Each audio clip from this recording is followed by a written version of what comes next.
અમદાવાદીઓ ફાલુદો પીતા પહેલા 100 વાર વિચારજો। સમાચાર જે સામે આવ્યા છે અમદાવાદથી જ ઘટના સામે આવી છે।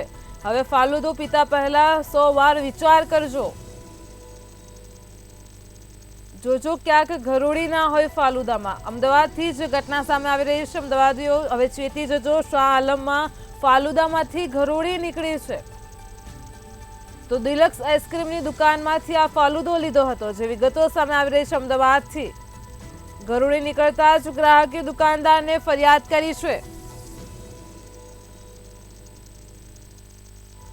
સમયાંતરે ચેકિંગના કોર્પોરેશનના દાવાઓ નિષ્ફળ ગયા છે। અમદાવાદથી જ ઘટના સામે આવી રહી છે।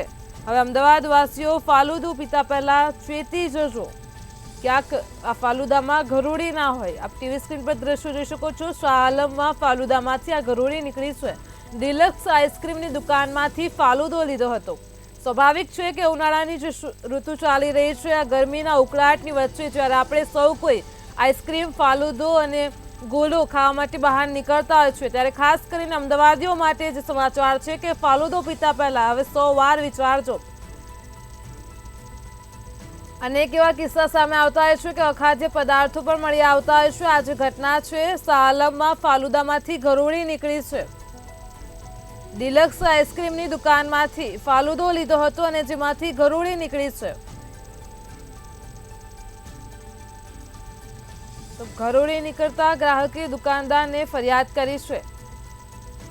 સમયાંતરે ચેકિંગના કોર્પોરેશનના તમામ દાવાઓ આ ઘટનાની સામે નિષ્ફળ ગયા છે।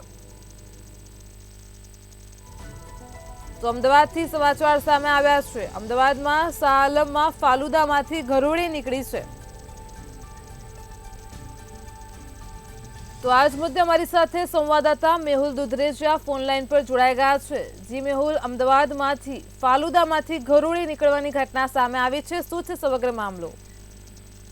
જે પ્રમાણે જે ઉનાળાની ગરમીની અંદર જે લોકો ઠંડુ ખાતા પીતા હોય છે ને ખાસ કરીને જે ગરમીથી રાહત મેળવવા માટે આવા જે ફાલુદા તેમજ આઈસ્ક્રીમ ખાતા હોય છે ત્યારે શાહ આલમના જે ડિલક્સ જે દુકાન આવેલી છે ડિલક્સ કોલ્ડ ડ્રિંક્સ નામની દુકાન તેની અંદર ગઈકાલે રાત્રે એક વ્યક્તિ દ્વારા ફાલુદા પીવા માટેનો ઓર્ડર કરવામાં આવ્યો। ફાલુદા જ્યારે આવ્યો ત્યારે જે વ્યક્તિ છે તેને હોંશે હોંશે ખાવાનું તો ચાલુ કર્યું પરંતુ અડધું ખાધા બાદ ખબર પડી કે તેની અંદર એક મરેલી ગરોળી હતી તે નીકળી છે। આ મામલે તેને જે ગ્રાહકે દુકાનદારને ફરિયાદ કરી છે। દુકાનદારે સમજાવવાનો પ્રયાસ કરી અને જે આખો મામલો છે તે શાંત પાડવાનો પ્રયાસ કર્યો છે પરંતુ જે વ્યક્તિ છે તેણે આ મામલે કોર્પોરેશનને જાણ કરવાની પણ તજવીજ હાથ ધરી છે। હાલ જે છે દુકાનદાર છે કોઈ પણ સંજોગોમાં આ વ્યક્તિ છે તેને સમજાવી અને તેને આ જે નિરાકરણ લાવવાની વાતો કરી રહ્યા છે પરંતુ એક ગરોળી કારણ કે આ જે ઝેરી પદાર્થ કહી શકાય કે જે જો ખાવાની અંદર ગરોળી હોય તો જે નુકસાન જે છે માનવીય નુકસાન છે થઈ શકે છે।